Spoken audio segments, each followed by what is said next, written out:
Performance है। मैं brief में, as he is new to the group, मैं ब्रीफ में इस ग्रुप का उद्देश्य मतलब प्रस्तुत करना चाहता हूं उनके सामने कि payback to society academia operation group या जो भी विंग्स पीबीएसपी के माध्यम से कार्य कर रहे हैं, उन विंग्स का, जिसमें हमारा विंग, जिसे हम एकेडमिया ऑपरेशन विंग ऐसा इसका संस्करण नामकरण किया गया है, तो ये सारे विंग्स का एक उद्देश्य, प्राइमरी उद्देश्य, मतलब by and large the very aim is to is work for pay back to society. उसके तहत एक सब एम ऐसा है कि इमीडिएट एम ऐसा है कि एक ऐसे डॉक्यूमेंट्स की निर्मित की जाए, फॉर एग्जाम्पल एकेडमिया ऑपरेशन, जो डॉक्यूमेंट जो है आने वाले जनरेशंस के लिए, या ये जो डॉक्यूमेंट्स है एक गाइडिंग पाथ बने जो भी इम्प्लीमेंटर्स है in terms of policies related to the education, whether it is primary, secondary, higher, and all kinds of educations. तो एक ऐसे डॉक्यूमेंट की निर्मित हो जो यूनिक हो और एक पाथ के माध्यम से मतलब जो इम्प्लीमेंटर्स है उसे इस्तेमाल करें। ये मेरे ख्याल से पीबीएसपी एकेडमिया की चौथी मीटिंग है, तीसरी मीटिंग है। तीसरी मीटिंग तक तो हम लोगों ने प्रीएम्बल्स पढ़े, हम लोगों ने उसका एम जो है, सिंपल एम जो है, planning and designing a way forward about duty and responsibility of teacher pertaining to KG and PG of Bahujan Samaj to overcome the slavery culture or the culture of stupidity। जो slavery culture है या culture of stupidity है, जो हमारे बहुजन समाज को दीमक की तरह खा रही है। और ये slavery culture, now slavery may be of many kinds. गुलामी मतलब deny to living life with pride और deny to living life with dignity. इस तरह से हम डिग्निटी को स्लेवरी को लेते हैं। Slavery is denying living life with the dignity. Now any kinds of attributes that can form the parts of slavery, तो इस स्लेवरी के कंसेप्ट को, इस स्लेवरी के कल्चर को हम कैसे एकेडमिया एजुकेशन ऑपरेशंस के माध्यम से कैसे निजात पाए, ये इसका एम है। और आने वाले नेशनल एजुकेशन पॉलिसीज में थिंकिंग स्किल का जो अभाव, मैंने मैं जानता हूं कि आप सभी ने नेशनल एजुकेशन पॉलिसी पढ़ी होगी। नेशनल एजुकेशन पॉलिसी एक ऐसा पुलिंदा है जिसमें बहुत बड़े बड़े वादे किए गए हैं, but it is not realistic at all. और realistic at all because the highlighted aspects in national education policy, it required to implement, for implementing it requires more than 10 years. So they are going to implement in year 2021 or 22, and it will for sure hodgepodgely will be implemented by the government without any kind of planning. तो ऐसी situations में payback to society academia operations का क्या role होना चाहिए या क्या discussions होना चाहिए, ये डिस्कशंस कॉन्क्रीट फॉर्म में जब आएगा तो महानायक कांशीराम जी स्कूल ऑफ थिंकिंग के माध्यम से इसे हर एक स्टेट के सेक्रेटरीज को भेजा जाएगा. सी, irrespective of which kind of government is there as a implementing authority, that is not our outlook. कहीं ना कहीं एक जगह मतलब 1% लोगों ने उसको रिकॉग्नाइज किया तो भी it will work out. And it happens, there is a probability, there is chance in the game of probability, there is chances of 50-50% win. So हमारे जाधव सर को यही बताना चाहता हूँ कि इस ग्रुप का, इस पीपीएसपी एकेडमिया ऑपरेशन 2020 ग्रुप का ये उद्देश्य है कि what can be, मतलब there are two questions we have been poses, that what can be teachers perform to achieve the target to fulfill the expectation thereof. expectations क्या है कि बहुजन समाज के अंदर जो स्लेवरी का कल्चर हुआ है, जो अज्ञान का कल्चर निर्मित हुआ है, जो अज्ञान में हम लोग अभी भी जी रहे हैं 2500-3000 सालों से पिछले, उस अज्ञान को कैसे दूर करें, उस स्लेवरी को कैसे दूर करें, ये पहला क्वेश्चन हमने अपने आप को पूछा है कि what can the teacher perform to achieve the target to fulfil the expectation thereof. और दूसरा सवाल ये हमने अपने आप से पूछा ताकि हम लोग जो है एक डॉक्यूमेंट की निर्मित करने में सहयोग प्राप्त करें कि what would be the plan of actions for robust reconstructions of just cooperative and experience gaining society. ये दो सवाल हमने अपने आप से पूछा है और इस सवाल का जवाब जो आएगा वो एक डॉक्यूमेंट के रूप में निर्माण होगा और उसे भारत के राष्ट्रपति से लेके प्रधानमंत्री से लेके मिनिस्ट्री ऑफ एजुकेशन से लेके सारे स्टेट के एजुकेशन सेक्रेटरीज को भेजा जाएगा. ये इसका एम है. और पिछला जो हमारा डिस्कशन हुआ था कि इस डॉक्यूमेंट को कंस्ट्रक्ट करने की कड़ी में हम लोग जो है इस डिस्कशंस को नेशनल एजुकेशन पॉलिसी के साथ जुड़े जो 2019 में आई है और जिसका इम्प्लीमेंटेशन 2021-22 में होने वाला है. तो उसके तहत मैं आप सभी मतलब एस्टीम साथियों के व्यूज इसके ऊपर मतलब आप से आग्रह करूंगा कि आप अपने इसके ऊपर व्यूज रखें. Over to Mahendra. Ask one by one. Professor Chavan sir, please. Johan sir. Unmute करने के लिए बोलिए पहले. अनम्यूट करिए sir. Chauhan sir. Good morning all. जय भीम.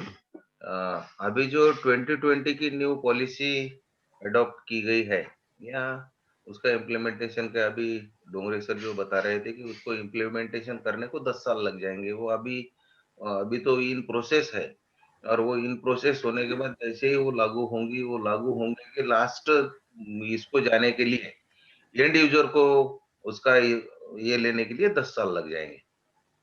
और ये एकेडमिया जो अपना ग्रुप है, ये ग्रुप के अंदर अपने जो इंडियन नेशनल पॉलिसी है, इंडियन नेशनल पॉलिसी का हमारा बहुजन का उसके अंदर कुछ रोल रहे, हमारा भी कुछ कंट्रीब्यूशन वो इंटेलेक्चुअल अपने ये नेशनल एजुकेशनल पॉलिसी में रहे. उसके लिए हम एजुकेटेड लोगों की जो बातें उसके अंदर जानी चाहिए उसके लिए हम ड्राफ्ट में कंट्रीब्यूट करें. ये जो MKSOT के तरफ से अपेक्षा की गई है, ये बहुत ही एक सारगर कदम हम उठाने जा रहे हैं.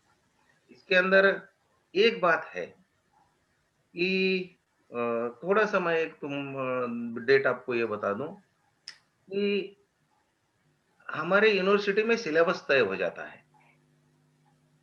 ये एजुकेशनल पॉलिसी है, एजुकेशनल पॉलिसी जो है तो सिस्टम कैसे रन होगी उसके लिए एजुकेशनल पॉलिसी रहती है। और उसके अंदर जो सिलेबस मेकिंग बॉडी है उसके लिए भी वहां पे प्रोविजन किया गया है। और वो सिलेबस मेकिंग बॉडी जो सिलेबस देती है, academic people, intellectual, professor, associate professor and any professor जो भी है उनको वही उतना ही पढ़ाना पड़ता है। उसके लिए हम ये भी तय करें कि हमारे यूनिवर्सिटी के अंदर या हमारी जो हमारी जो सेंट्रल यूनिवर्सिटी है, आईआईटी है, आईआईएम है या और सारे जो हाई लेवल के इंस्टीट्यूट है, ये इंस्टीट्यूट के अंदर इंटरनेशनल लेवल के सिलेबस के लेवल का सिलेबस हम प्रिपेयर करते क्या, इसके बारे में भी हम सोचना चाहिए। और दूसरी बात, सबसे बड़ी इंपॉर्टेंट ये बात है कि बहुत सारे हमारे बहुजन समाज के अंदर है, हम कास्ट सिस्टम में जो 85% एरिया को कवर करते हैं, वो एरिया के अंदर हमारे पास बहुत सारे इंटेलेक्चुअल पीपल है, मगर वो इंटेलेक्चुअल पीपल को वो कहीं वहीं दबा दिया जाता है, उसको बाहर नहीं निकाला जाता है। उसके लिए इन हमें स्पेशल डायनामिक पीपल को उसका हमारे बहुजन समाज के लिए इस्तेमाल हो, उसके लिए उसके लिए कोई पॉलिसी में कोई प्रोविजन होगा क्या? और हमारी जो स्कॉलरशिप फीस इसके अंदर ही आज आज तक हमारी जो पॉलिसी रही है या हमें जो पिछले एजुकेशनल पॉलिसी के अंदर हमारा जो रोल रहा है या पिछले वाले सब गवर्नमेंट ने हमें जो बहुजनों को यहाँ किया गया है कि भाई हम फाइटिंग करते रहे कि हमें इतना स्कॉलरशिप चाहिए, हमें ये सीट चाहिए, हमें वो सीट चाहिए। ये पहली बार हो रहा है कि वो पॉलिसी में हमारा कंट्रीब्यूशन हो, कि वो पॉलिसी हम कैसी हो, सबके लिए कैसी हो और ओवरऑल द नेशन कैसी हो, इसके लिए हम काम करने जा रहे हैं। उसके लिए वो पॉइंट के ऊपर अगर हम काम करते हैं कि सिलेबस मेकिंग के अंदर अगर हमारा रोल जाता है, हमारे जो हिस्ट्री है या हमारी जो ज्योग्राफी है या हमारे पीछे के बारे में जो हमारी टेक्नोलॉजीज है, ये सब बातें अगर वो पॉलिसी में अंदर वो सिलेबस के अंदर आती है तो हमारा बहुजन का सिलेबस बाहर निकलेगा और नई टेक्नोलॉजी वहां पे आएंगी। और उस दिशा से भी हम कुछ पॉइंट उसके ऊपर तय करें। मैं उस दिशा से एक 8 दिन से वो लेके बैठा हूँ। अभी तो मैं वो कुछ आपको देने के इसमें नहीं हूँ, मगर एक बात मैं सोच रहा हूँ कि वो 86 की पॉलिसी से लेकर आज तक की पॉलिसी लेके हमें कोई ऐसा मॉडल दिया जाता है क्या? क्योंकि हमारे पास 2% लोग, हमारे जो जीईआर है, जनरल एनरोलमेंट रेशियो जो है वो 18% के आसपास भिराइंग है और वो 18% के अंदर हम बहुजन का अगर जीईआर निकालते हैं तो वो बहुजन का नियर 2-3% है।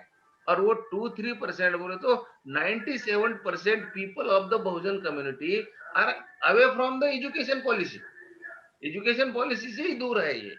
और 97% हम जो भी बात कर रहे हैं वो 3% लोगों के लिए बात कर रहे हैं। उसके लिए हम 90% लोगों के लिए ये बात एजुकेशन पॉलिसी की कैसी हो इसके ऊपर भी फोकस करें। मुझे टाइम दिया गया, धन्यवाद।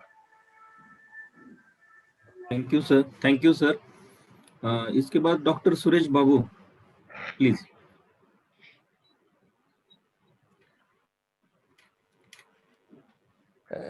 सभी सहकारियों को मेरा जय भीम नमो बुद्धाय। बेसिकली एजुकेशन पॉलिसी जो भारत सरकार ने जारी किया उसको रीड करना चाहिए था मुझे, मैं शायद उसको पढ़ नहीं पाया, मैं उसको समझ नहीं पाया। और जहाँ तक रही अपने बहुजन समाज की शिक्षा की, तो हम लोगों को अपनी प्रॉब्लम्स पता है कि हमारी कहाँ प्रॉब्लम्स हैं और हमारे बीच में कौन सी चीज़ों की लैकिंग है और कौन सी चीज़ें डेलिबरेटली दूर की गई हैं हमारी एजुकेशन के, हमारे लोगों से। और उन चीज़ों का समावेश कैसे हो सकता है, उन चीज़ों की हमारे बहुजन्स की भागीदारी शिक्षा पॉलिसी में कैसे होगी, और किस तरीके से हम अपने अचीवमेंट की तरफ लेके जा सकते हैं। जैसे इन्होंने जो एजुकेशन पॉलिसी लागू किया है कि देखिए मंशा इनकी अच्छी नहीं है, इन्होंने बिना पार्लियामेंट से पास किए बिल्कुल वैसे ही बिना डिस्कशन के हौच पौच, जैसे सर ने कहा कि हौच पौच तरीके से लागू की गई है। मतलब कहीं न कहीं चोर इनके अंदर बैठा हुआ है, ये अंदर से वैसे हैं, साफ सुथरे नहीं है, तो वो किसी भी तरीके से शिक्षा जैसे मनुस्मृति के माध्यम से छीनी गई थी, आज भी जो कुछ लोग शिक्षित हो गए हैं उनसे भी शिक्षा पूरी तरह से छीनने के रूप में है। ये प्राइवेटाइजेशन को बहुत बढ़ावा दे रहे हैं इस पॉलिसी में, ये प्राइवेट एजुकेशन को इन्होंने दिया है, प्राइवेट संस्थाओं को दिया है, बल्कि आज ये आवाज भी उठ रही है कि ये जो है आपके जो बेसिक एजुकेशन जो आपके स्कूल्स हैं, जो प्राइमरी स्कूल और नीचे के स्कूल हैं, इनको भी ये प्राइवेट में देने की संभावनाएं इनकी बढ़ रही हैं। ये किसी इसी उसमें प्राइवेट की तरफ ले जाना चाहेंगे। तो कहने का मतलब है कि जो एजुकेशन पॉलिसी में रिफॉर्मिंग का जो थिंक थॉट हम लोग प्लान कर रहे हैं और जो चीज है और गंभीरता से करके, कि जब तक हमारे लोगों की भागीदारी सुनिश्चित नहीं होगी इसमें, और भागीदारी कैसे सुनिश्चित होगी, देखिए अभी हम मांगने वाले हैं, लोग हम मांग रहे हैं दूसरों से, और देने वाला देगा कि नहीं देगा ये हमें नहीं मालूम है, लेकिन फिर भी उस विचारधारा को तो हम फ्लोट कर ले जाएं। अभी वो विचारधारा भी हमारे सामने नहीं है कि हम बहुजन्स को किस तरीके की एजुकेशन चाहिए और बहुजन्स की जो प्रॉब्लम्स हैं उसको रिजॉल्व करने के कौन कौन से रास्ते हैं। एक बहुत अच्छी पहल है कि हम उस तरीके से प्लान अप कर रहे हैं और प्लान अप करके करेंगे। मेरे ख्याल से मुझे बहुत अध्ययन करने की जरूरत पड़ेगी, मैं समझ लूँ कि कैसे क्या है क्या नहीं है, तभी मैं इस पर बहुत अच्छे कमेंट कर पाऊंगा। अभी कमेंट करने की स्थिति में नहीं मुझे महसूस हो पा रहा है कि जिस तरीके से तैयारी करना चाहिए थे मैं नहीं कर पाया। Thank you sir. Professor Mohan Chauhan sir. जय भीम सहकारियों। पॉलिसी लागू करने को तो भले 10 साल लगे, लेकिन जो बात हम कर रहे हैं कि हमारा उसमें भागीदारी रहना चाहिए या हमारे फायदे की क्या बात है। यदि हम अभी रिसेंट आप महाराष्ट्र में, हम मैक्सिमम लोग महाराष्ट्र के हैं, आप देखते हैं या फिर 2-3 लोग छोड़ दिया तो महाराष्ट्र में पिछले ये 5-6 सालों में जितने हम जो प्राइमरी की बात कर रहे हैं, जितने प्राइमरी स्कूल्स जहाँ पे 20 की भी अटेंडेंस नहीं है, ऐसे करीबन 3,500 से ज्यादा स्कूल बंद कर दी गई। जो हमारा एजुकेशन का मकसद था, कम से कम बच्चों को एजुकेट तो भी, कम से लिखने पढ़ने तो भी आना चाहिए, ये बात हमारे यहाँ नहीं हो रही है। दूसरी बात रही है सिलेबस की, और ये जो पॉलिसी जो चालू है, कुछ हद तक मैंने कुछ पढ़ा है उसमें, लेकिन मुझे ऐसा लगता है कि ये पॉलिसी बहुजन समाज के फायदे की नहीं है और हमें इसमें क्या करना चाहिए।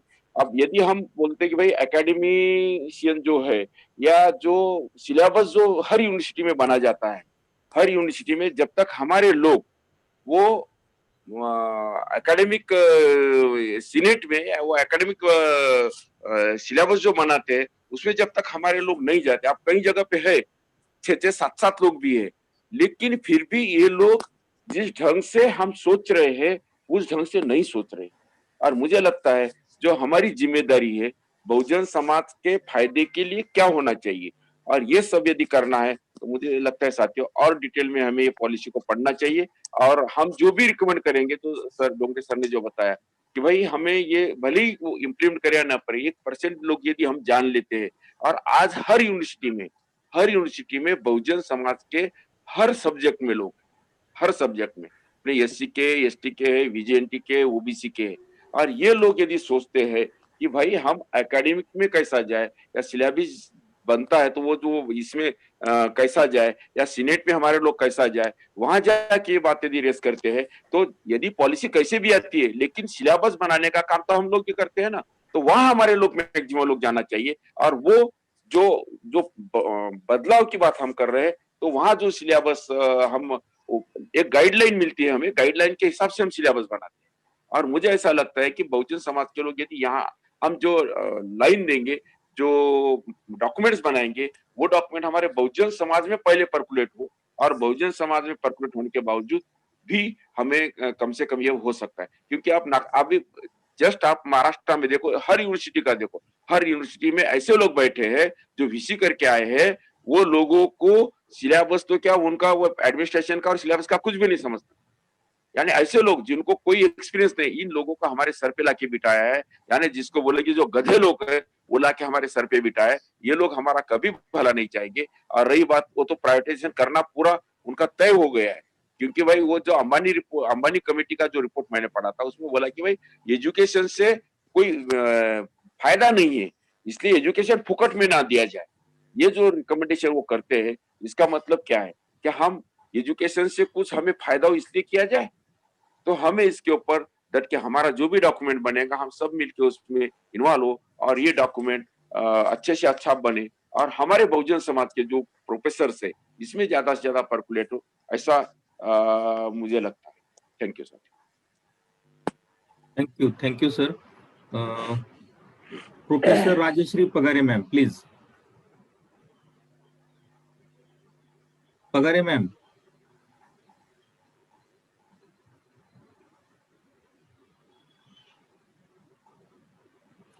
Please ma'am.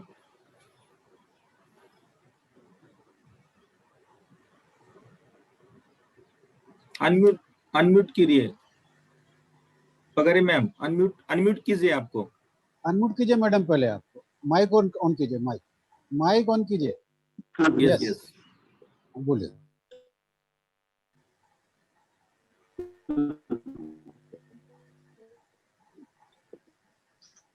माइक ऑन किया। ये भी सभी की बातें सुनने के विचार विमर्श कर रहे हैं। हाँ, मुझे ऐसे लग रहा है कि राइट वीडियो बंद करिए। ये लड़ाई बहुत लंबी है मैडम वीडियो बंद कर दीजिए तो आपके डेमोन्स्ट्रेशन खड़े करने की जरूरत। हाँ, अब बोलिएगा। जिस तरह से बाकी सभी की बातें मैंने सुनी है, तो मैं सोच रही हूँ कि ये अपना थिंक टैंक है जहाँ पे पॉलिसी को लेकर हम लोग डिस्कस कर रहे हैं और बाकी सभी लोगों को भागीदारी होनी चाहिए, अफकोर्स होनी चाहिए। जब तक हम पढ़ेंगे नहीं, उसको क्रिटिकल सोचेंगे नहीं, तब तक हम भागीदारी नहीं कर पाएंगे। और ये थिंक टैंक चलता है, राइट तो ऐसे बैठ के मिलने वाले नहीं, उसको झगड़ना पड़ेगा। तो राइट बेस एब्रो से ये झगड़ा चालू रहेगा, तब तक उसके साथ हमारे पास कुछ मॉडल्स खड़े होने चाहिए और उसके बारे में भी हमने सोचना चाहिए, ऐसे मुझे लग रहा है।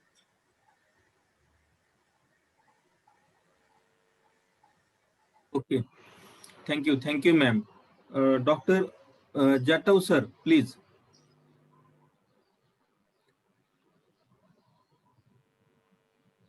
Doctor Jatav sir,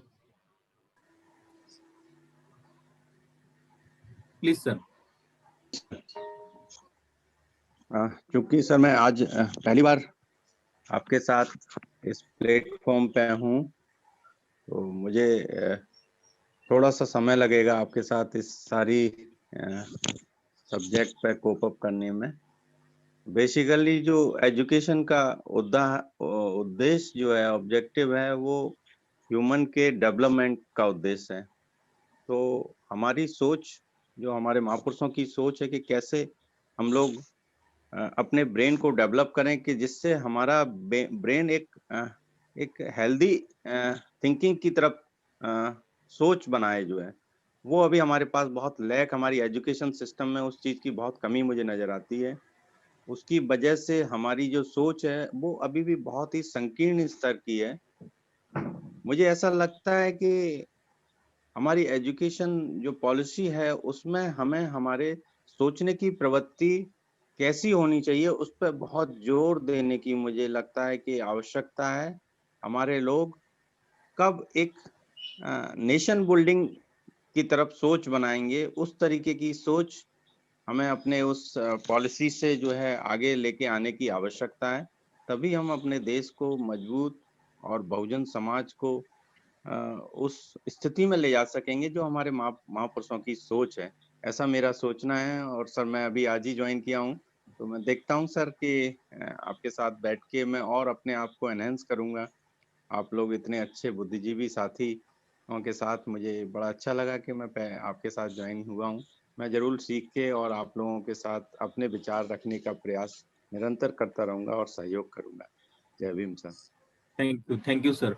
Maroof Sherwani sir. Sir unmute करें। शेरवानी सर अनम्यूट करें, अनम्यूट अनम्यूट करें सर। जी जी हाँ जी जी सर, जी सर। जी जी, आवाज आ रही है सर। गुड मॉर्निंग सर सभी को। और मैं क्योंकि मेरी क्लासेस शाम को होती हैं तो मैं बहुत दिन से आपके साथ जुड़ नहीं पाया, इसके लिए मैं दुखी हूँ। जैसा सर ये अभी विषय चल रहा है और इस विषय के ऊपर सर मैं क्योंकि दिल्ली में रहता हूँ तो मुझे सर अभी इससे पहले जो अभी एक वक्ता थे, मैं इस बात से बिल्कुल संतुष्ट हूँ कि जो अभी आपने कहा था कि महाराष्ट्र में इस तरह का सिलेबस बन रहा है। सर ये बात सत्य है कि विश्वविद्यालयों को समाप्त करने की ओर एक कदम देश में चल रहा है। और इसलिए सर क्योंकि उनकी सोच यही है कि फ्री की शिक्षा देने से क्या लाभ होगा और सबको शिक्षित करने से क्या लाभ होगा, हानि होगी। तो सर इस पर एक गहनता से मंथन इस देश के अंदर जो चल रहा है, क्योंकि असली बात सर क्या है, असली बात ये है कि जो एक ऐसा ग्रुप है जो ऐसा कह सकते हैं जो अब तक सत्ता में रहा और अपनी ताकत को बना के रखना चाहता है, तो सर वो यही चाहता है कि जो शिक्षा है सबको न दे करके अगर ये समानता आ जाएगी तो सर हमारा क्या होगा। तो सर इसीलिए मैंने पहले भी एक बात जब कहा था कि वही जो सिलेबस है या किताबें हैं उन्हीं महापुरुषों के ऊपर पढ़ाया जाता है कि जो समानता की बात नहीं करते, जो दबा के रखने की बात करते हैं, जो मनवादी विचारों की बात कह सकते हैं सर कि मनवादी जो मनवादी बुक्स हैं या उसी से रिलेटेड जो ऑथर्स हैं या उन जो जिन्होंने उन्हीं किताबों को लिखा है या उसी संबंधित किताबों को लिखा है, आज सर वही किताबें हर सिलेबस में, चाहे वो हिंदी हो, चाहे संस्कृत हो या अदर्स। और सर मैं आपको बहुत एक इम्पोर्टेंट जानकारी देना चाहता हूँ। आप जाइए आईआईटी के अंदर, आप जाइए एमबीए के अंदर, आप क्या पढ़ाया जा रहा है, क्या कोर्स लगाया जा रहा है कि महाभारत में मैनेजमेंट, आप शुरू भी हो गया कई जगह पर ये यानी मैनेजमेंट ऑफ गीता, कि गीता में मैनेजमेंट किस तरह सिखाया जाता है। अब आप आईआईटी एमबीए अदर्स में ये पढ़ाएंगे और क्या पढ़ाना था क्या नहीं पढ़ाएंगे, क्योंकि सर अब कमेटी जब बनाई जाती है तो कमेटी में वही प्रोफेसर रखे जाते हैं कि जो इस तरह की बात करें, इस तरह का सिलेबस लगाए। ये सर बहुत ही चिंतनीय विषय है और इसको सर मैं तो सर ये देख रहा हूँ कि जब भी कोई सरकार आ जाए तो अब तो अगर बात ही, अब हम तो ये कह सकते हैं सर, अब तो अगर कोई किसी का विरोध भी करेगा, इस समय की बात ये है कि अगर कोई ये कहेगा साहब आप इस किताब को क्यों लगा रहे हैं, इस तरह का सिलेबस क्यों पढ़ा रहे हैं, इस तरह की बात क्यों कर रहे हैं, तो उस पर तो सीधा ही आरोप लगा दिया जाएगा और आरोप लगा दिया जाता है। और सर अभी एक रिपोर्ट आई थी कि सारे विद्यालयों को, उसमें आधे विद्यालय या आधे शिक्षा केंद्रों को प्राइवेट में दे दिया जाएगा और नए अपॉइंटमेंट नहीं किए जाएंगे। तो सर उस तरफ भी एक इशारा है और जगह जगह पर सर यही चीजें हो रही हैं कि अब एजुकेशन को समाप्त किया जाए, यानी एजुकेशन में पहले सर एक बड़ा इंपॉर्टेंट बात बताऊं मैं आपको। एक बात था कि आरक्षण वाली बात आती थी, उसमें एक यूजीसी ने एक कमेटी बनाई और उस कमेटी के अंदर बाकायदा ये आया कि सब आप फैक्ट्रीज या अदर साइड से भी आप उनको अपॉइंटमेंट प्रोफेसर में कर सकते हैं। जरूरी नहीं है कि आपके पास एक्सपीरियंस ये हो, या विदेशी कर सकते हैं, विदेशों से आए हुए कर सकते हैं। तो सर बहुत ही ज्यादा सर शिक्षा का सबसे बड़ी इंपॉर्टेंट बात यह है कि वो चाहते हैं कि शिक्षा सबको ना मिले, जो जिस स्तर पर थे, जहां रहना चाहते हैं, जहां, क्योंकि जब अगर सब शिक्षित हो जाएंगे तो हम अपना हक जो मांग रहे थे या मांगने लगे या मांगने के बराबर आ चुके या हमारे अंदर हमें यहाँ नुकसान हो रहा है, तो वो सर इस चीज को नहीं चाहते हैं और इसी तरफ सर इशारा है। और यही शिक्षा को नुकसान पहुंचाने के लिए देश को, और इससे सर क्या होगा, सबसे बड़ा नुकसान तो देश का होगा। अब वो चाहते ही नहीं है कि देश में फायदा हो, देश में ताकत आए, देश में सब अच्छे बने। तो सर ये सर बड़ा मुश्किल वाला काम है सर, बहुत नुकसानदेह वाली चीज है। अगर इस पर सर, क्योंकि आप सब लोग बहुत ही सर बुद्धिजीवी लोग हैं, बहुत समझदार लोग हैं सर, आप अगर इस पर पूरे राष्ट्र लेवल पर सर इसका अभी सर विचार नहीं हुआ, चिंतन नहीं हुआ, तो सर ये कुछ भी कहने सर फिर बहुत मुश्किल हो जाएगा देश के लिए। आने वाली पीढ़ी जो है सर इसको माफ नहीं कर पाएगी। थैंक यू सर, मैं ज्यादा नहीं बोल पाऊंगा क्योंकि आप सब लोग बहुत ही बुद्धिजीवी लोग हैं, आप इस पर चिंतन कर रहे हैं, लेकिन सर बस इतना ही कह पाऊंगा मैं कि देश के अंदर शिक्षा को बर्बाद करने के लिए पूरा प्लान हो चुका है और उसके ऊपर काम भी शुरू हो चुका है। सर आप क्या है, आप ऑनलाइन क्लास हो रही है, कहाँ क्लास हो रही है सर, कौन पढ़ा पा रहा है? कहीं कहीं सर देखिए जब आके पढ़ता है तो आप एग्जाम भी करा देते हैं, सब कुछ हो जाता है, और जब आके पढ़ता है तो सर नहीं आप एंटर मत करिए, कोरोना हो गया, पूरा दिल्ली समाप्त हो जाएगा, दिल्ली खत्म हो जाएगा। और सर जब मालूम पड़ता है तो सर कुछ नहीं है, जिससे पूछिए कि सर हमारे इलाके में कुछ नहीं है, हमारे इलाके में फिर है कहाँ क्या? तो सर ये सोच समझी रणनीति है sir. Thank you sir. Thank you sir.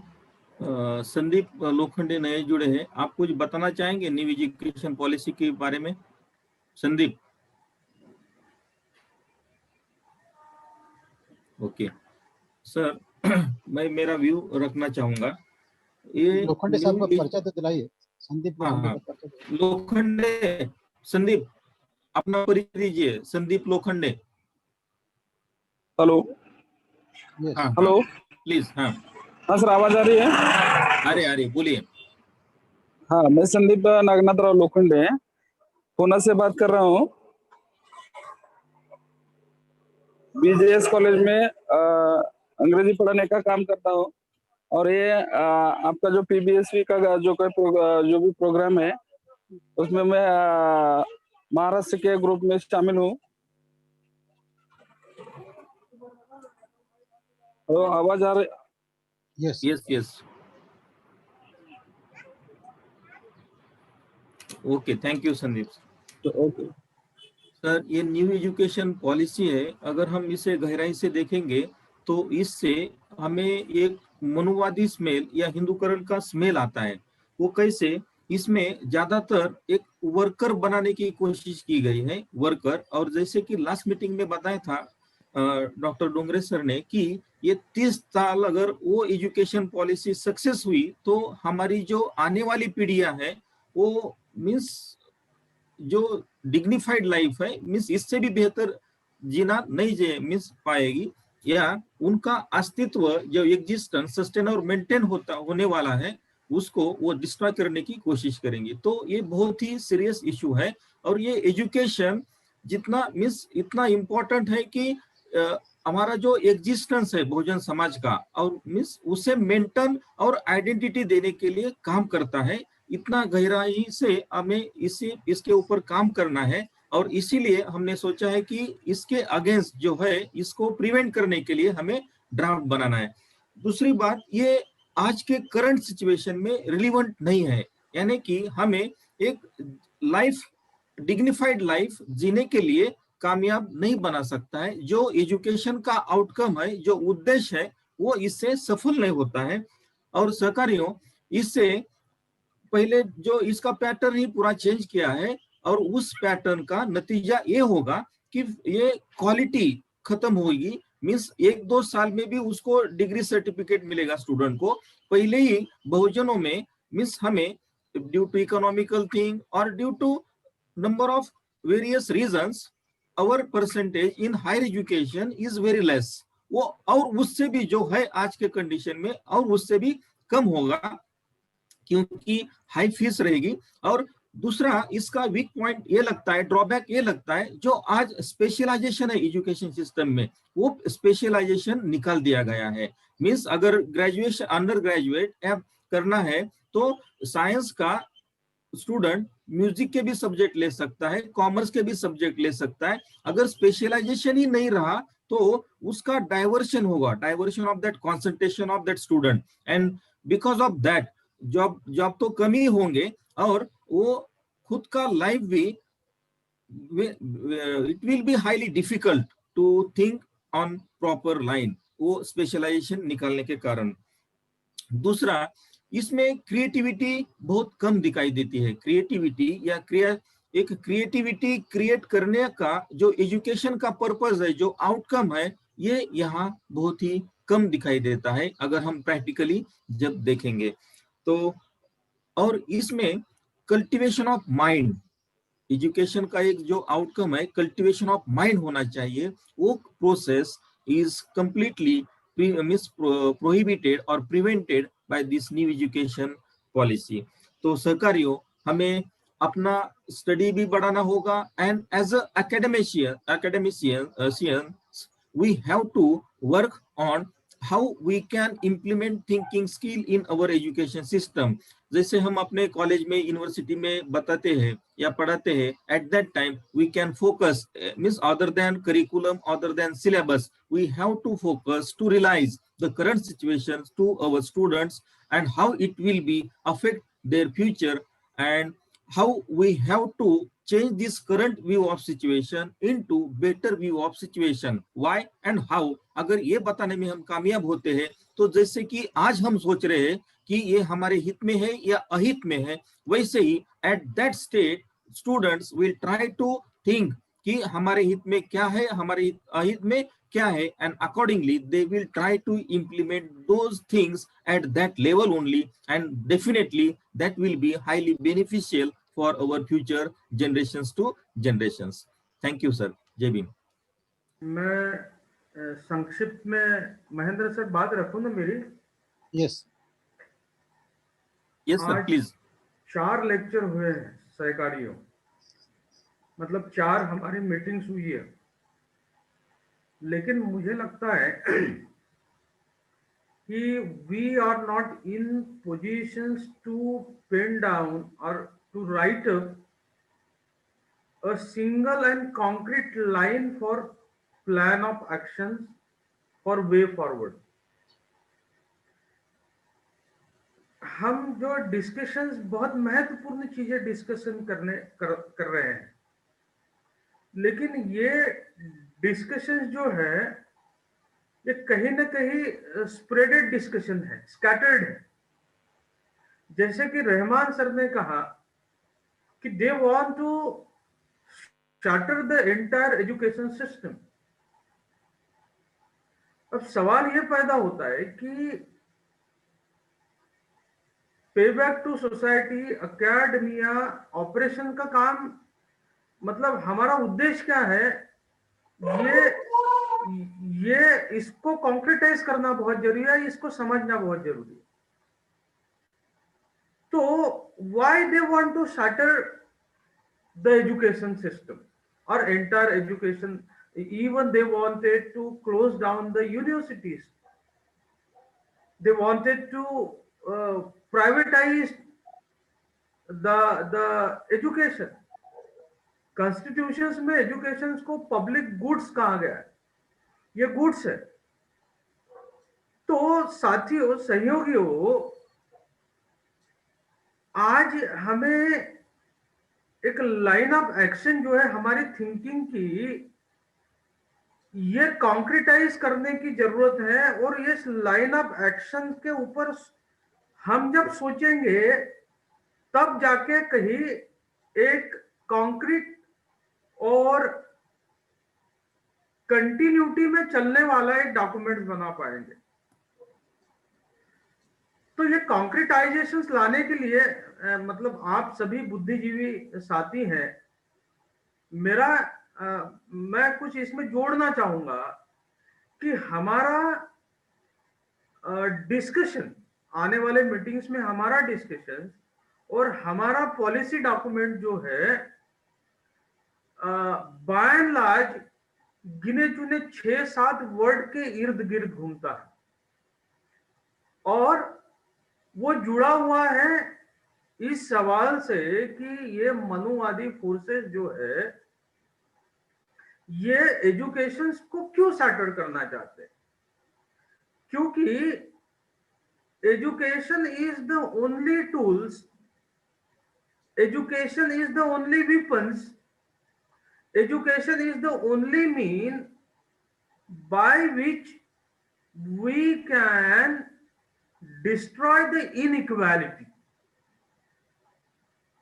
अब जब हम इनइक्वालिटी को डिस्ट्रॉय की बात करते हैं तो हम किसी के वर्चस्व को तोड़ने की बात करते हैं, और पिछले 3000 सालों से ये लोग जो है अपने वर्चस्व को मेंटेन करना चाहते हैं।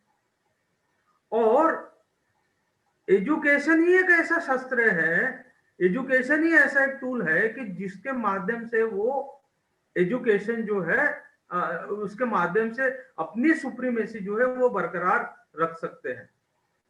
तो हमारा पॉलिसी डॉक्यूमेंट जो है वो इस आधार पे बनेगा कि मतलब डॉक्टर जे जो है, डॉक्टर जाटो जो है, उन्होंने कहा कि aim of education is the development, लेकिन ये उसका ऑफशूट है, ऐसा मैं मानता हूं कि एजुकेशन का एम डेवलपमेंट करना एक ऑफशूट है। तो एजुकेशन का एम क्या है मेरे नजरिए से, कि education in the aim of education in broadest sense is to maintain the social continuity।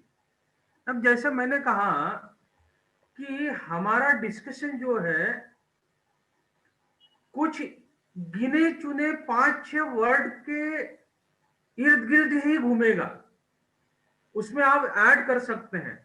तो हमारा एजुकेशन का पर्पस क्या है? हमारा एजुकेशन का एम है to maintain the social continuity. साथियों, कल्चर ऑफ स्टूपिडिटी और कल्चर ऑफ स्लेवरी समझना है।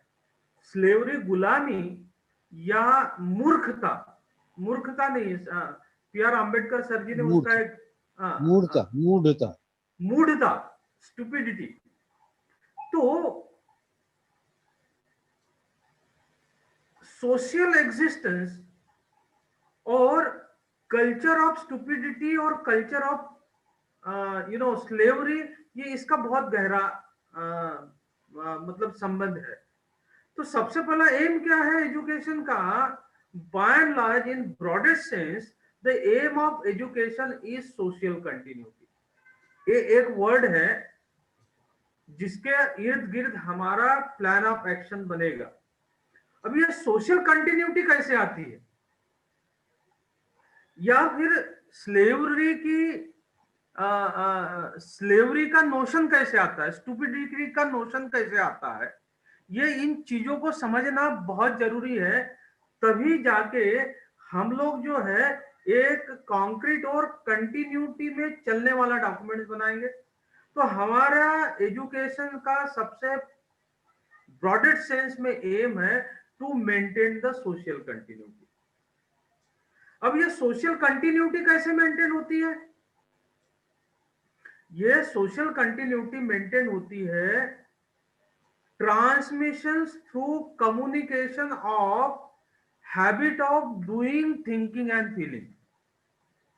दिखेगा कि हम नेशनल एजुकेशन पॉलिसी में हम खराब हैं ऐसा बोलते हैं, लेकिन साथियों उसके एक एक पॉइंट जब आप पढ़ोगे तो आपको वो एस्टोनाइजिंग लगेंगे, आपको वो इंप्रेसिव लगेंगे, बराबर।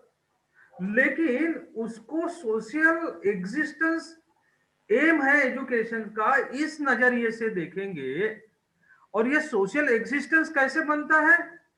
Transmission through communication of habit of doing, thinking and feeling. इस नजरिए से जब आप देखते हो तो फिर ये डॉक्यूमेंट जो है खोखला लगेगा। देखिएगा कि इसमें उन्होंने कहा है setting up of national assessment centre, park, performance assessment review and analysis of knowledge for holistic development.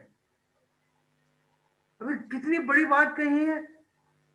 और ये बुद्धिजीवी को इस नेशनल एजुकेशन पॉलिसीज के जो मुद्दे हैं, जो हाईलाइट पॉइंट्स अगर आप देखते हो तो वो बहुत ही एस्टोनाइजिंग लगेंगे, लेकिन ये मायाजाल है। अब ये मायाजाल है किस बुनियाद पे मैं बोल रहा हूं? ये मायाजाल इस बुनियाद पे बोल रहा हूं जब मैं एजुकेशन का एम इन ब्रॉडेस्ट सेंस में social existence is the aim of education. अब ये सोशल एग्जिस्टेंस कैसे आता है? मैंने कहा कि transmission through communications of habit of doing, feeling and thinking. अब ये habit of doing, thinking and feeling दो चीजों को जन्म देता है। वो दो कौन सी चीजें जन्म देता है जो सोशल कंटिन्यूटी के लिए बहुत कारगर है? ये दो चीजें हैं, कॉमन अंडरस्टैंडिंग और लाइक माइंडेडनेस। अब आप सवाल अपने आप से पूछिए, जब आप हाईलाइट देखेंगे, क्या पार्क, क्या स्टेट स्कूल स्टैंडर्ड अथॉरिटी, क्या नेशनल टेस्टिंग एजेंसी, क्या ये पैटर्न 5+3+3+4 पैटर्न जो है कॉमन अंडरस्टैंडिंग और लाइक माइंडेडनेस की क्वालिटी को आने वाले जनरेशंस के माइंड में इम्बाइब करने के लिए बनाया गया है?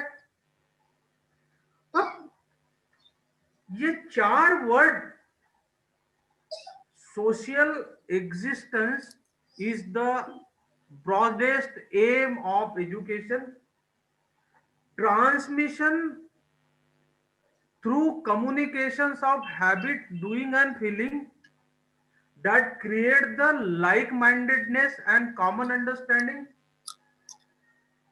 ये 4 या 5 शब्दों के नजरिए से जब आप देखोगे साथियों, तब जाके ये खोखला नेशनल एजुकेशन पॉलिसी आपको दिखेगी। तो मुझे ऐसा लगता है, मेरा ये पॉइंट ऑफ व्यू है कि नेक्स्ट मीटिंग में डॉक्यूमेंट जो बनेगा, ये डॉक्यूमेंट्स इस 4-5 लिख लीजिए कि aim of education in broadest sense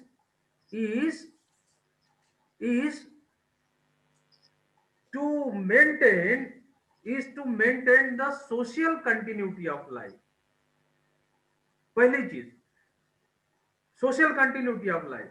दूसरी चीज, ये सोशल कंटिन्यूटी ऑफ लाइफ कैसे आएगी? Transmission through communication of habit of doing and thinking. ये 3 चीजें बहुत महत्वपूर्ण है। तीसरी चीज क्या है? This create like mindedness and common understanding. देखो, ये like mindedness and common understanding ये अपने आप में बहुत बड़ा साइंस है। ये साइंस क्यों है कि जब मैं सवाल पूछता हूं कि जात क्यों है, कास्ट क्यों है, तो कास्ट इसीलिए है साथियों क्योंकि हम समाज के अंदर जो है लाइक माइंडेडनेस नहीं है, कॉमन अंडरस्टैंडिंग नहीं है। अब कॉमन अंडरस्टैंडिंग नहीं होने के वजह से हम स्टूपिड है, हम मूर्ख है। स्टूपिडिटी मतलब एक दूसरे से एसोसिएट लाइफ में नहीं जीना, ये स्टूपिडिटी है। देखिएगा कि दिस इज स्टूपिडिटी, कि we are not living in the state of associate life. तो एजुकेशन जो है ये स्टेट ऑफ एसोसिएट लाइफ को बढ़ावा देता है। एजुकेशन क्या लाता है? ये कॉमन अंडरस्टैंडिंग और लाइक माइंडेडनेस आता है। ये लाइक माइंडेडनेस और कॉमन अंडरस्टैंडिंग कैसे आती है? Cultivating habit of doing, feeling and thinking से आती है। और जब ये डूइंग, थिंकिंग एंड फीलिंग आएगी, तब जाके एजुकेशन का ब्रॉडेस्ट एम जो है एग्जिस्टेंस ऑफ लाइफ। अब ये इसके ऊपर मैं बोलूंगा नहीं, साथियों सारे लोग जो है डेमोक्रेसी एंड एजुकेशन को खरीद लीजिए। नहीं खरीदना है तो वो नेट पे फ्रीली अवेलेबल है, डाउनलोड करिए और उसकी जेरॉक्स करिए। तो एग्जिस्टेंस ऑफ लाइफ की संकल्पना को समझा जा सकता है इससे, क्योंकि reproduction is not only sufficient for the existence of life. तो एग्जिस्टेंस ऑफ लाइफ के साथ doing, thinking and feeling of aim, ideas, goal, traditions, common understanding, then custom, institutions, belief, victories, defeat, hopes, happiness, ये जब तक transmit नहीं होंगे तब तक, मतलब जन्म देने के साथ साथ ये चीजों का ट्रांसमिशन होना उतना ही अनिवार्य है इस सोशल एग्जिस्टेंस के लिए। तो इस लाइन ऑफ एंगल से आप जब सोचोगे तभी जाके आपको इसमें फ्लॉ नजर आएंगे, नहीं तो नेशनल एजुकेशन पॉलिसीज में आपको कोई भी फ्लॉ नहीं दिखेगा। देखो, ये बहुत ही सुपीरियर ब्रेन का आउटकम है, लेकिन इस मतलब अभी मेरे पास जो है 34 हाइलाइट्स पॉइंट्स है। ये इतने एस्टनाइजिंग है, ये इतने एनचैटिंग है कि मतलब आपको मंत्र मुग्ध कर देती हैं। ये पूरे 34 हाइलाइट्स जो है उसमें दिखता है कि बाप रे, मतलब इस देश के हुक्मरानों ने क्या क्या अच्छी पॉलिसीज को लाया है, लेकिन ये जो है इनइक्वालिटी को बढ़ाता है। अब ये इनइक्वालिटी को बढ़ाता है, ये किस आधार पे आप कह सकते हैं? जब इसको आप ब्रॉडेस्ट सेंस में, मैं बार बार रिपीट कर रहा हूं कि ब्रॉडेस्ट सेंस में एजुकेशन का एम क्या है? सोशल कंटिन्यूटी को मतलब सोशल कंटिन्यूटी को मेंटेन करना। सोशल कंटिन्यूटी कैसे मेंटेन होगी? Transmission through communication of habit of doing, thinking and feeling. इससे क्या होगा? इससे कॉमन अंडरस्टैंडिंग और लाइक माइंडेडनेस आएगा। Like mindedness and common understanding lead to associate life, social endosmosis आता है। और सोशल एंडोस्मोसिस की प्रक्रिया में जो है सारे के सारे लोग जो है एक प्लेटफॉर्म पे आते हैं। और ये दोस्तों, साथियों, ये कभी भी बहुजन समाज को एक प्लेटफॉर्म में लाने नहीं देंगे, क्योंकि फिर इनका रूल खत्म हो जाएगा, इनकी मोनोपोली, मतलब नागनाथ हो, सापनाथ हो, इनकी मोनोपोली जो है वो खत्म हो जाएगी। इसीलिए मेरा ये सुझाव है, आप इसमें ऐड कर सकते हो कि नेशनल एजुकेशन पॉलिसी को सामने रखते हुए अगर हमें डॉक्यूमेंट्स बनाना है तो ये 4-5 पॉइंट, मतलब स्लेवरी ऑफ कल्चर कैसे पैदा होता है? स्लेवरी ऑफ कल्चर जो है, not having when there is a state where there is no common understanding and like mindedness. ये जब स्टेट रहे, और ये है अभी भी, और पिछले 4000 साल से 2500-3000 सालों से ये सम्राट अशोका के बाद होते आ रहा है साथियों। इसीलिए डॉक्यूमेंट बनाने के वक्त और आपके एक्सपर्ट कमेंट्स जब वो पेपर्स में, मतलब वो डॉक्यूमेंट्स में आएंगे, उसको बनाने के वक्त ये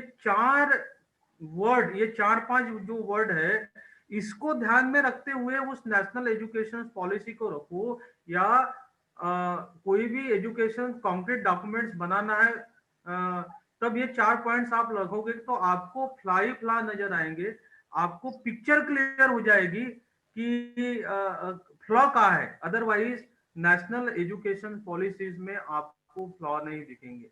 आप ये, मतलब आप कुछ भी डिफेंड करने की कोशिश करेंगे, लेकिन उनके पास उसका आंसर है।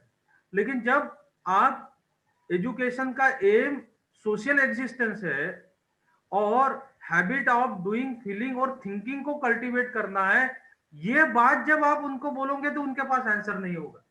Otherwise if you defend on their points, मतलब 34 हाइलाइट्स पॉइंट्स मेरे पास है, उसके साथ आप डिफीट करोगे तो उनके पास, आपके पास उसका सवाल नहीं है, ऐसे आंसर्स उनके पास मतलब उनके पास इस नेशनल एजुकेशन पॉलिसीज को डिफेंड करने के लिए है साथियों। ये मैं कहना चाहूंगा। Thank you very much. Thank you sir, thank you so much.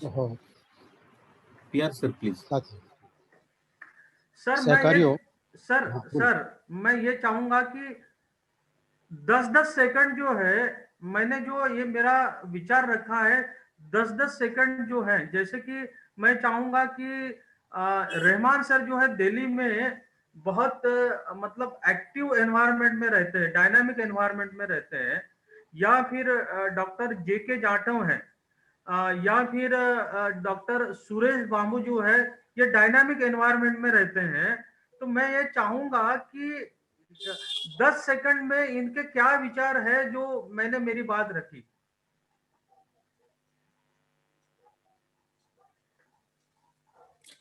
Please. Ji sir, आवाज आ रही है सर? यस यस, आ रही है, बोलिए। जी सर, जी सर, देखिए सर, आपने जो बात रखी सर, बहुत ही सर मैं सेटिस्फाई इस बात से, क्योंकि सर आपने जो बात कही कि सर देखिए अभी सर वही कदम है उनका। सबसे पहले इन्होंने यूजीसी खत्म कर दिया, कि जो माध्यम था सोचने और समझने का या अपनी बात रखने का, आज यूजीसी समाप्त हो चुकी है, शिक्षा मंत्रालय बन गया। अब कोई सर, जैसे आपने कहा कि फ्री की शिक्षा कौन लेते थे सर? जिसके पास पैसा नहीं होता था, फ्री पढ़ने वाले, और वो फ्री पढ़ने के बाद उस समानता के स्तर तक आ जाते थे।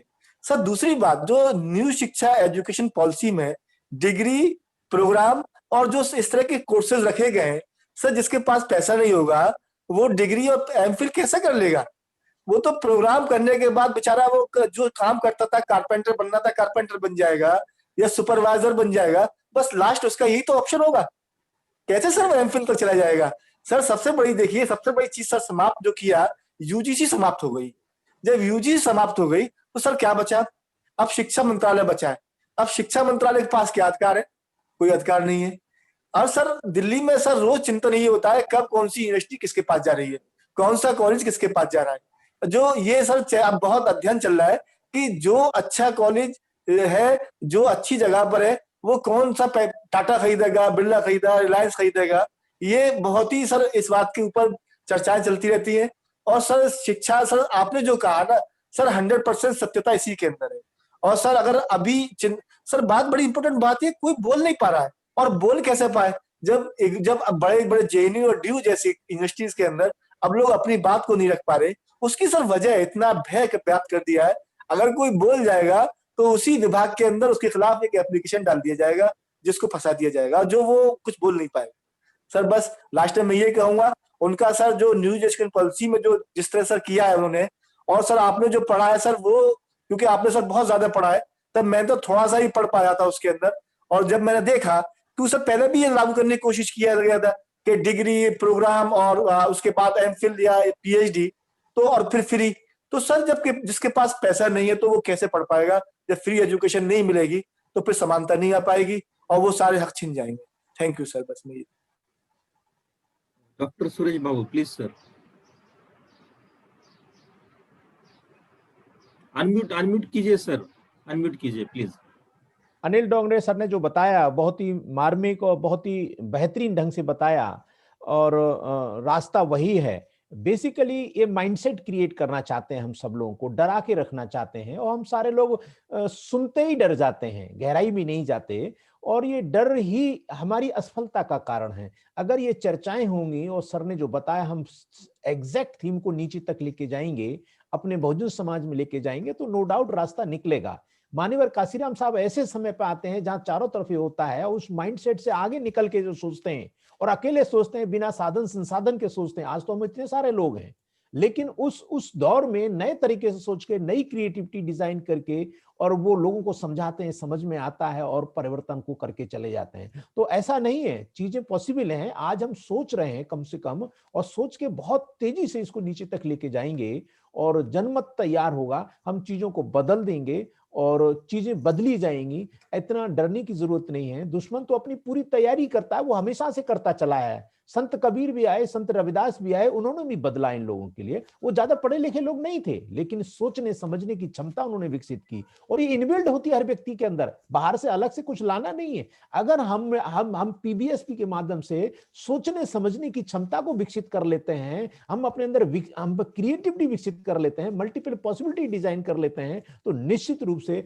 बहुजन समाज के लिए एक नया रास्ता देंगे और हम लोग आगे लेके जाएंगे। सर ने जो बताया बहुत ही बेहतरीन ढंग से बताया है, और हम सारे मुद्दों पर ठीक इसी तरीके से डिस्कस करेंगे और थिंक थॉट क्रिएट करके। अभी तक बहुजन समाज के पास थिंक थॉट है ही नहीं, वो पर्टिकुलर किसी पर्टिकुलर लाइन पे सोच ही नहीं पाता है। जो कल्चर ऑफ स्टुपिडिटी है वो इतनी हावी है कि हम सारे लोग आए गाए उसमें शामिल हैं। तो सर का जो रास्ता है हम इसको और विस्तार में ले जाएंगे और चीजों को समझेंगे। मैं पूरी तरह से अप्रिशिएट करता हूं और बहुत डरने की जरूरत नहीं है, रास्ता निकलेगा और निकल के आएगा। जय Bhim Navodaya sir. Thank you sir. Doctor Jatav sir, please. जैसा कि मैं समझ रहा हूं कि स्टुपिडिटी और स्लेवरी सिस्टम को एनहांस करने के लिए जो हमारी नई पॉलिसी डिजाइन की जा रही है उसको कैसे हम चैलेंज करेंगे, इसके ऊपर मुझे लगता है कि हमें बहुत एक्टिवली सोचने की आवश्यकता होगी। कौन सा वो प्लेटफॉर्म होगा जहां से हम इस चीज को चैलेंज करके और उसको रेक्टिफाई करने का प्रयास करेंगे, वो सिस्टम क्या होगा। उस पर मुझे लगता है कि हमारे जो साथी हैं उनमें से अभी मुझे क्लियर कोई एक इंडिकेशन ऐसा नहीं समझ में आया कि हम किस तरीके से उस गोल को अचीव करेंगे। तो वहां पे भी हमें सोचना पड़ेगा कि कौन सा वो प्लेटफॉर्म होगा, कैसे हम उस चीज को करेक्ट करेंगे, जो है वो क्या तरीका होगा हमारा, कैसे करेंगे। क्योंकि थिंकिंग हम सारे लोगों की एक कॉमन ही है कि हमें एक ऐसा एनवायरनमेंट, एक एजुकेशन ऐसा बनाना है जिससे हमारे देश में जो हजारों सालों से जो वंचित तबका रहा है उसको आगे बढ़ने का मौका मिले, उसको फ्रीडम मिले, उसको अपने आप में हर क्षेत्र में आगे बढ़ने के समान अवसर मिले। वो हम चाहते हैं, लेकिन वो मेथड कहाँ से निकलेगा, वो क्या होगा, उस पर थोड़ा सा मुझे अभी किसी भी हमारे साथी की तरफ से ये इंडिकेशन ऐसा नहीं समझ में आ रहा कि कैसे हम वो काम करेंगे। वो एक मेरा सर क्वेश्चन मार्क है। अदरवाइज आप लोग बहुत अच्छे सर थिंकर लोग हैं और मैं आपके साथ कंटिन्यू रहना चाहूंगा। बहुत अच्छी सोच के साथ हम लोग अगर और जोड़ेंगे आगे ऐसे साथियों को तो निष्कर्ष निकलेगा और उसको हम लोग आगे लेके चलेंगे उद्देश्य को। Thank you sir. जय Bhim. Anybody come forward?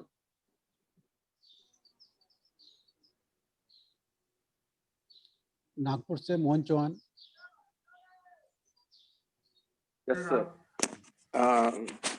Dongre sir ने जो 5 पॉइंट बताए हैं, मुझे लगता है वो 5 पॉइंट पे हम थोड़ा सीरियसली सोचते हैं तो डॉक्यूमेंट बनाने की जो प्रक्रिया हम करना चाहते हैं या समाज में जो पर्कुलेट करने की जो बात कर रहे हैं, तो ये हो सकता है, यानी नहीं ऐसी बात नहीं है। और ये एक बार डॉक्यूमेंट बन जाए तो इसमें मुझे ऐसा और दूसरा एक ऐसा एक लग रहा है कि भाई हम मैक्सिमम साथी जो सोचने वाले हैं, जो यूनिवर्सिटीज में प्रोफेसर से यूनिवर्सिटी में, तो इनको यदि हम कैसा इसमें साथ जोड़े वो एक देखना पड़ेगा, ऐसा मुझे लगता है। और जो 5 पॉइंट सर ने बताए वो मुझे लगता है कि बहुत सर ने बहुत गहराई से सोच के वो 5 पॉइंट निकाले हैं और उसके ऊपर हमने काम करना चाहिए। Thank you. Rajshree madam, Rajshree Pagare madam. Yes.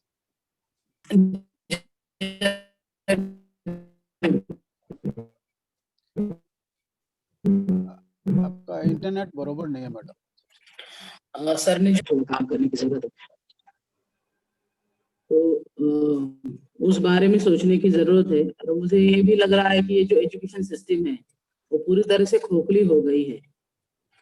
उसमें सिर्फ बैचेस करने से कुछ होगा नहीं, हमें ट्रांसफॉर्मेशन की जरूरत है। ट्रांसफॉर्मेशन जिस तरह से सर ने पॉइंट रखे हैं उस दिशा से हम लोग ट्रांसफॉर्मेशन को सोचेंगे तो बढ़िया डॉक्यूमेंट बन जाएगा। और डॉक्यूमेंट बनने के बाद उसके इम्प्लीमेंटेशन के बारे में भी सोच सकते हैं। Thank you. पंडित जी, पंडित चौहान।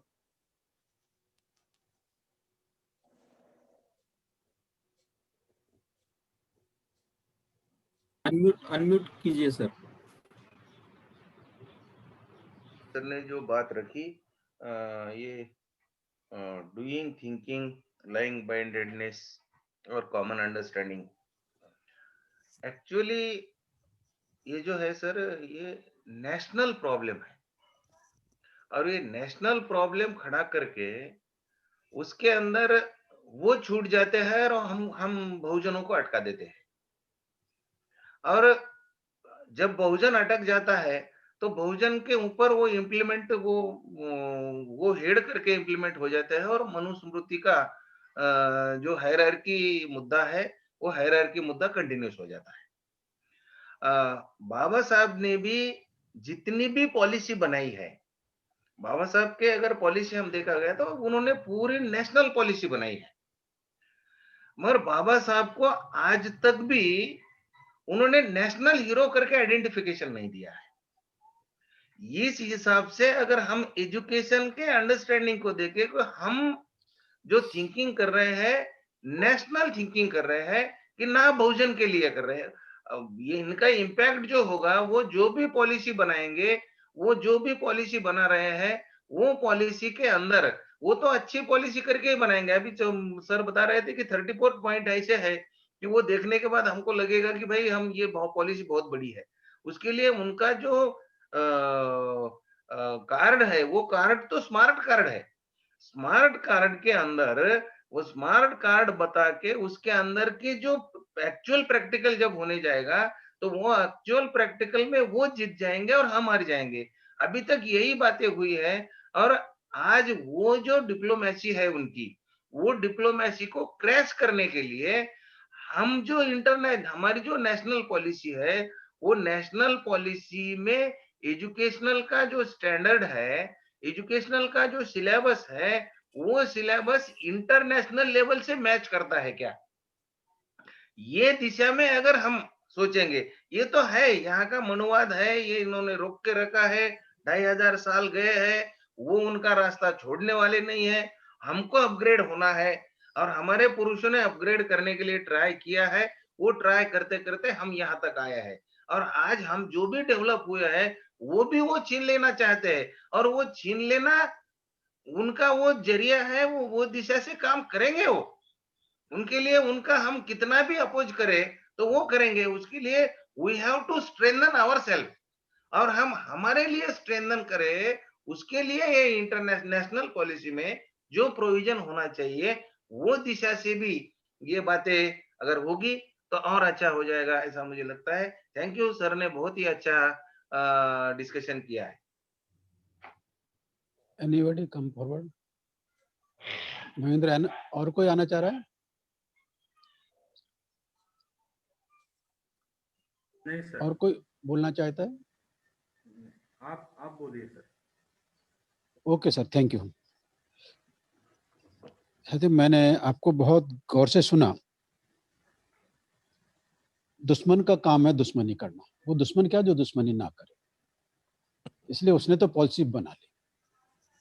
हमारी बाजू क्या है? हमारी बाजू है क्या हमारी अंबेडकर बात की कोई एजुकेशन पॉलिसी ही नहीं है, एजुकेशनल फिलॉसफी ही नहीं है। अभी तक किसी ने अंबेडकराइट एजुकेशन पर पीएचडी नहीं की। Nobody come forward with educational philosophy of social transformation movement. ये सबसे बड़ा लकूना हमारे बीच में है।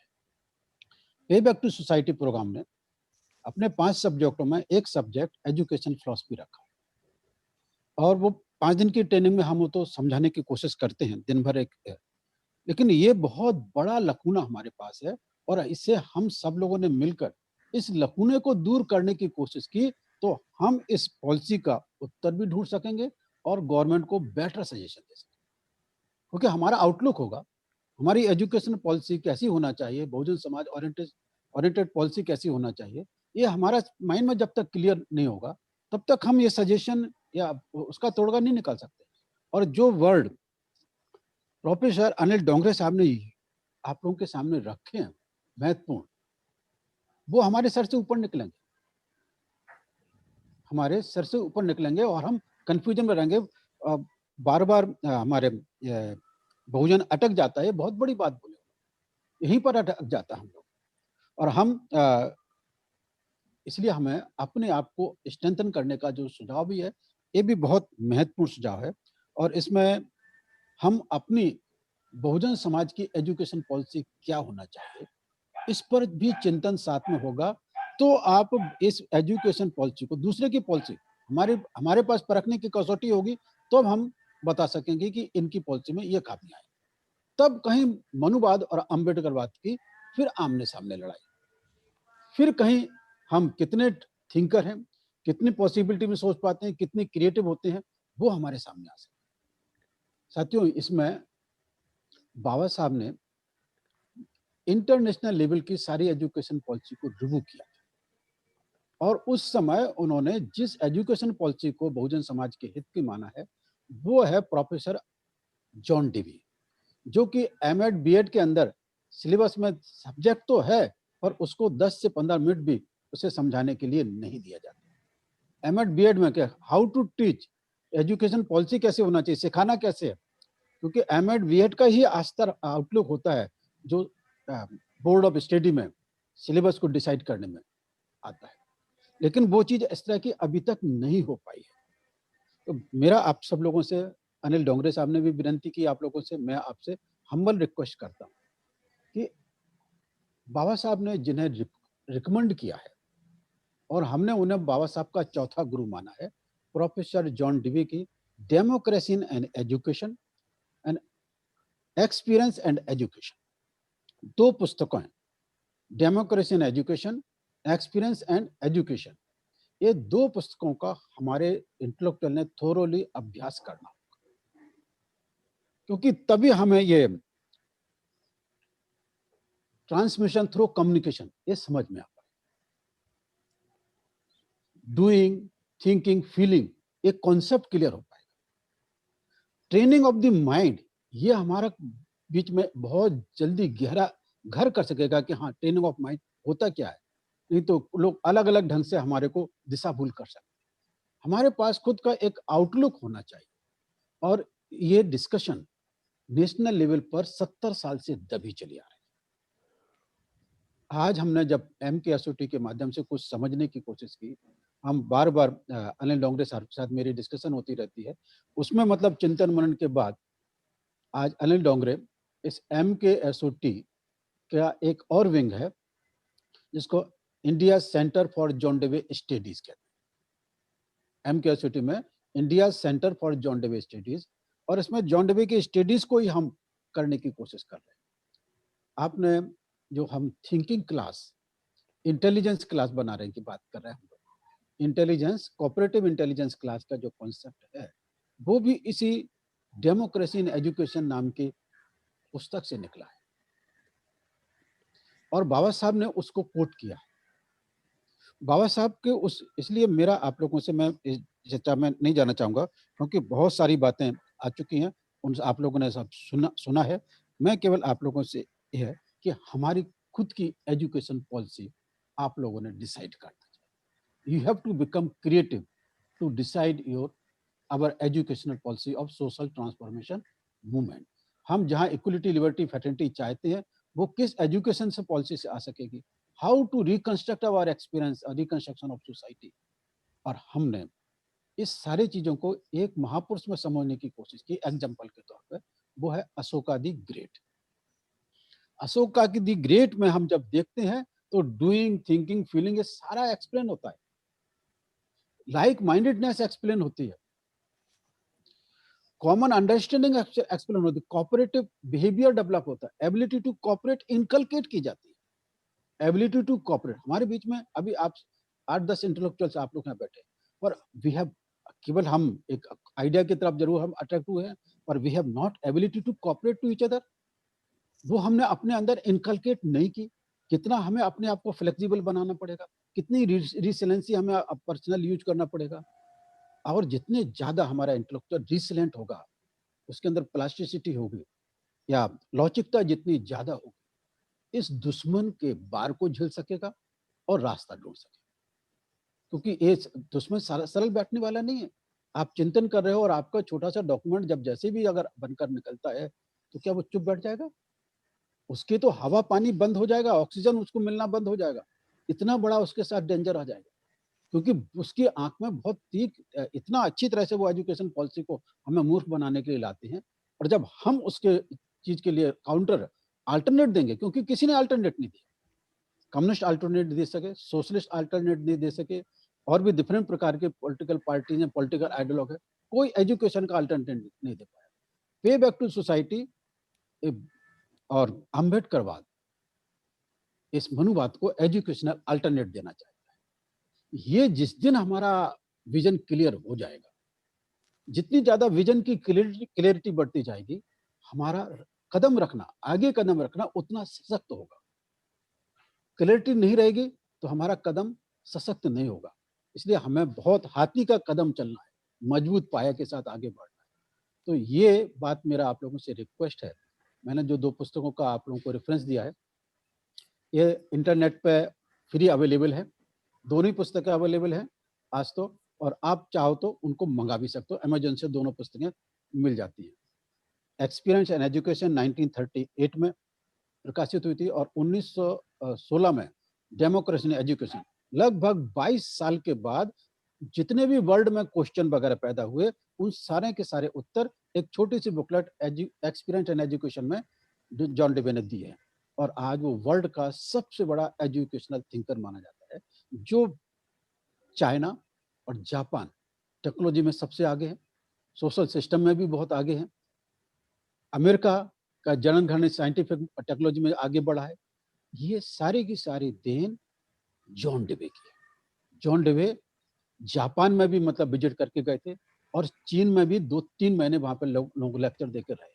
वो इम्पैक्ट पड़ा हुआ है।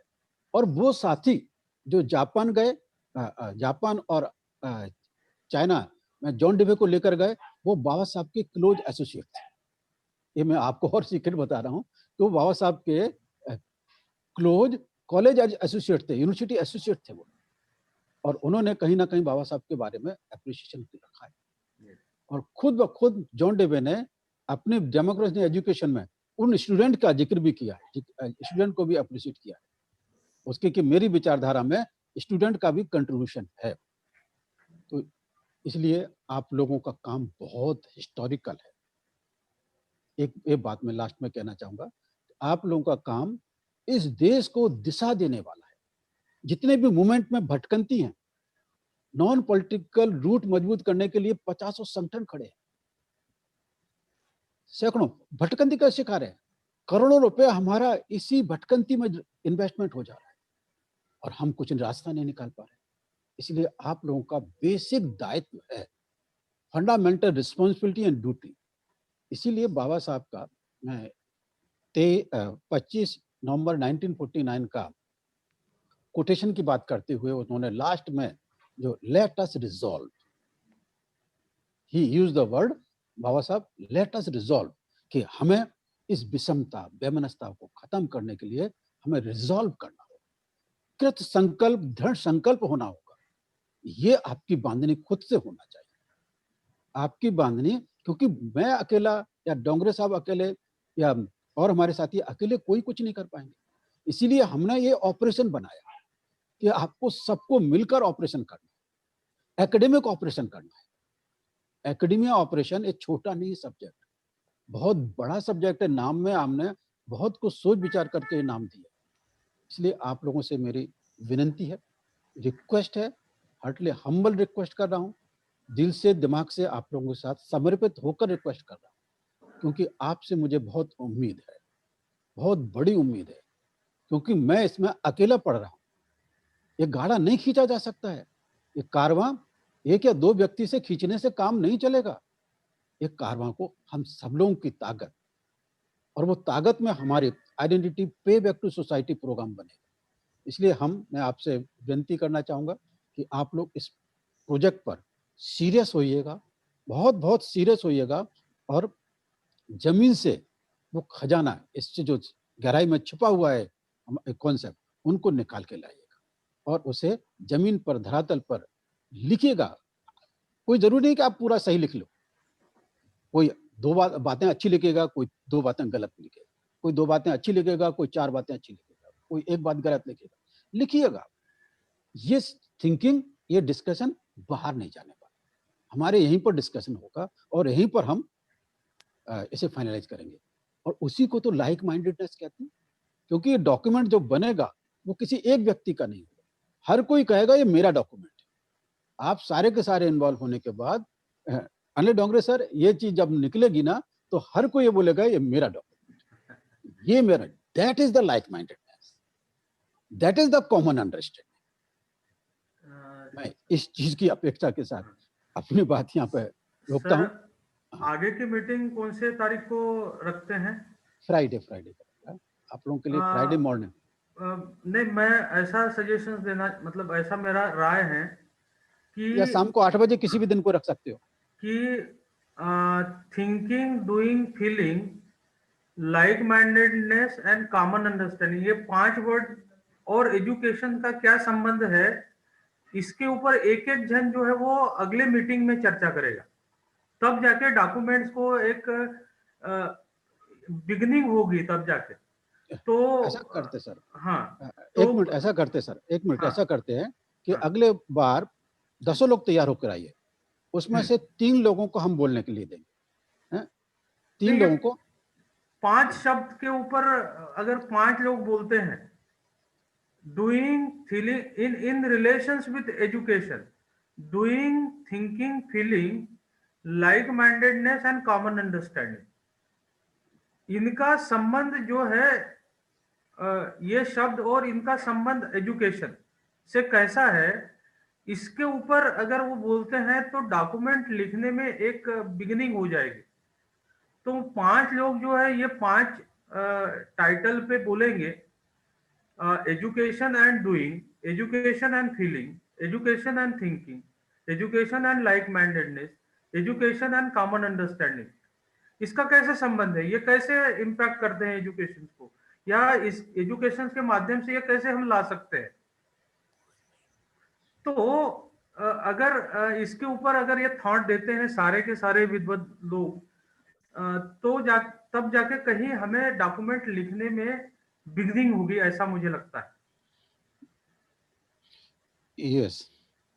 तो व्हाट्सएप ग्रुप में जो है, आप कौन किसके ऊपर बोलेगा, कौन लाइक माइंडेड, मतलब 5 तो आप ध्यान में रखिएगा, कॉमन अंडरस्टैंडिंग, लाइक माइंडेडनेस, ये देखो ये दोनों भी चीजें अलग है। Common understanding, like mindedness, doing, thinking and feeling, और मतलब इन सबका संबंध एजुकेशन से कैसे है। तो एक एक जन बोलेगा एजुकेशन एंड डूइंग, दूसरा बोलेगा एजुकेशन एंड फीलिंग, तीसरा बोलेगा एजुकेशन एंड थिंकिंग, चौथा बोलेगा एजुकेशन एंड लाइक माइंडेडनेस, पांचवा वक्ता जो है, पांचवें विद्वत साथी जो बोलेंगे एजुकेशन एंड कॉमन अंडरस्टैंडिंग। तो नेक्स्ट मीटिंग जो होगी उसमें मतलब आप जो है, क्लासेस नहीं होना चाहिए टाइटल के ऊपर, तो अकेडमी से या ऑपरेशन जो है व्हाट्सएप ग्रुप में आप अपना जो जो इसके ऊपर बोलना चाहते हैं, या अभी आप डिसाइड कर सकते हैं कि कौन इसके ऊपर बोलेगा 5 शब्दों में से। अभी स्वयं इच्छा से बताएंगे तो that will be better for each and everyone. हाँ ठीक है, 5 सब्जेक्ट कौन कौन कैसा बांट लेना चाहता है, डिसाइड कीजिए। I am going to noting this thing.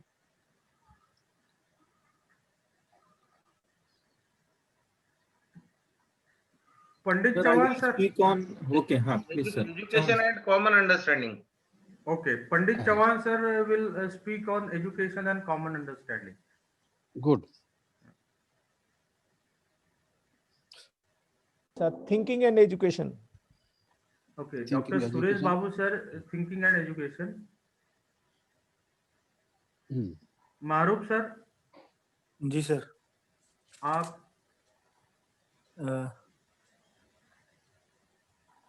Sir मैं इस पे बोल देंगे, माइंड एंड डूइंग, आपने जो पहला वाला पॉइंट दिया इसी बोल देंगे sir. Doing yes, education and doing. Good. अभी 2 सब्जेक्ट है, फीलिंग एंड लाइक माइंडेडनेस रह गए। तो who will come forward? Sir एक थोरात सर, आप काय के ऊपर बोलेंगे? ये like mindness sir. Okay, like mindedness and education. और फीलिंग रह गया एक। हाँ, चौहान सर, मोहन चौहान सर फिर, या डॉक्टर केजे यादव सर जो है, ये दोनों में से एक। हाँ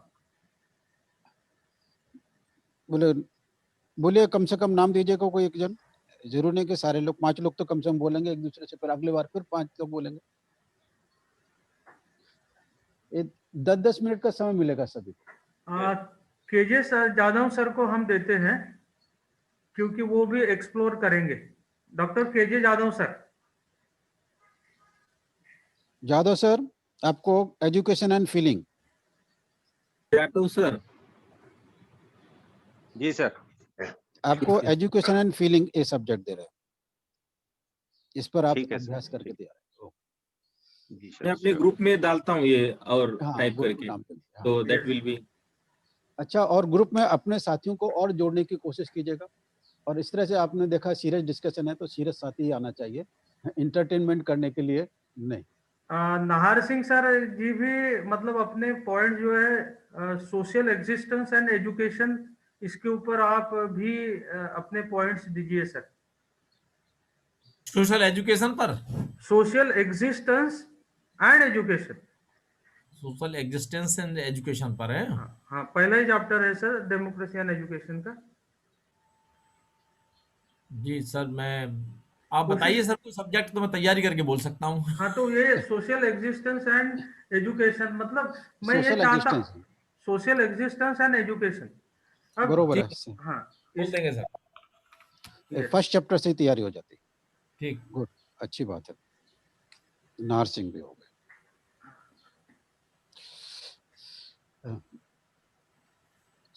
थोड़ा जी ये सब नोटिंग कर लीजिए और व्हाट्सएप Yes, पे sir. डाल दीजिए, ग्रुप पर डालिए। Yes yes. और ये ये अगली मीटिंग कौन से तारीख को रहेंगी थोड़ा sir? Next Friday sir, 18 Friday. लेकिन बहुत सारे लोग बोलते हैं कि अगर शाम का टाइम देते सुबह मॉर्निंग में, बिकॉज ऑफ सम लेक्चर्स वो अटेंड नहीं कर पाते, तो टाइम के बारे में कुछ चेंज हो तो 8 बजे का, 8 बजे का कर लो, रात को 8 बजे का सर। तो शाम को 8 बजे दैट विल बी बेटर, तो each and everyone can join. लेकिन सर 1 मिनट सर, उस दिन हमारा कार्यक्रम है सर। हाँ, उस दिन 23-24 को नहीं हमारा होगा, कार्यक्रम है। 26 की इवनिंग में हो सकते हैं आप लोग। हाँ, 26 या हाँ फिर सर, 22 की इवनिंग ले सकते हो आप लोग। 22 आज कितनी है? 18 है। नहीं, 19, समय 20, कम हो 21, जाए, 22 समय कम रहे, 26 की 24 लेते सर, 24 नहीं, 24 में नहीं नहीं होगा, यार, 23-24 नहीं। तो वो अशोक चलेगा। ओके, मॉर्निंग का नहीं, मॉर्निंग नहीं हो पाएगा। अब इस मॉर्निंग समय की 25 की तैयारी के लिए, सुनो, 25 की तैयारी के लिए इस समय हम दूसरे कहीं माइंड डाइवर्ट नहीं कर सकते इस समय लोगों का। 26 लेते हैं, 26। हाँ, 26 हो सकता है, 26 हो आप सकता है। प्रोग्राम होने होगा भी, 26 और सैटरडे इवनिंग है। महेंद्र जी, सैटरडे इवनिंग हो पाएगा, लेकिन सर सैटरडे इवनिंग में। महेंद्र जी, टाइम मॉर्निंग का ही रखिए, टाइम मॉर्निंग का ही रखिए। इवनिंग के टाइम पे लिए जो हमारी जो अदर एंगेजमेंट्स है, वो एंगेजमेंट्स में अगर ये टाइम, एक तो 7 बजे की अपनी मीटिंग होती है, उसके बाद ये मीटिंग होती है, तो ये नहीं है। अपन एजुकेशन एकेडमिया के लिए मॉर्निंग का टाइम रख दे, तो मॉर्निंग का टाइम चाहे तो 8 के बजाय 7:30 कर दे हम, मगर time should be morning. No problem, मेरे को कोई दिक्कत नहीं है। आप 7:30 का 7 बजे करना चाहे 7 बजे कर सकते हैं। मॉर्निंग का टाइम रखे, शाम का टाइम ना रखे। ऐसे ठीक है, टाइम के बारे में मतलब हम 26 को 8 बजे मिलते हैं, और मतलब 26 को हम टाइमिंग, नेक्स्ट मीटिंग का टाइमिंग वगैरह सब डिसाइड कर लेंगे हम लोग। मॉर्निंग में मिलते, चलिए ठीक है, सैटरडे और मॉर्निंग। अब हमारी मुलाकात अगली 26 तारीख को सवेरे होगी। यस सर, 8 बजे। जय भीम नवोदय सभी लोगों के लिए। जय भीम सर। जय भीम सर। जय भीम।